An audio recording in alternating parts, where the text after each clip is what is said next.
బాబు జగ్జీవన్ రామ్ జయంతి సందర్భంగా జాతీయ బీసీ దళ్ అధ్యక్షులు దుండ్ర కుమారస్వామి ఆయన విగ్రహానికి పూలమాలలు వేసి ఘన నివాళులు అర్పించారు. బడుగు, బలహీన వర్గాల ఆరాధ్య దైవం జగ్జీవన్ రామ్ అని కొనియాడారు. పీడిత దళిత దీన జనుల కోసం శ్రమించి, సంస్కరణల కోసం పాటుపడిన యోధుడు జగ్జీవన్ రామ్.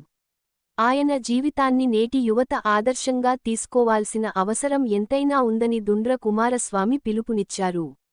ఈ దేశం ఎప్పటికీ గుర్తుంచుకోగల నాయకుడు, సామాజిక, రాజకీయ బానిసత్వాలపై జీవితాంతం యుద్ధం చేసిన బాబూజీ ఇప్పటికీ స్ఫూర్తిదాత అని దుండ్ర కుమారస్వామి అన్నారు.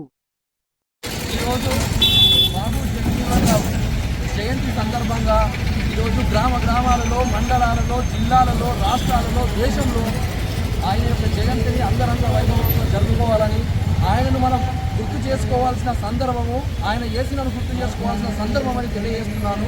స్వాతంత్ర సమరయోధుడిగా మరియు అంతేకాకుండా ఈరోజు దేశానికి సేవ చేసిన ఆయన యొక్క సేవను ప్రతి ఒక్కరూ కూడా గుర్తు చేసుకోవాల్సిన రోజని తెలియజేస్తా ఉన్నాం.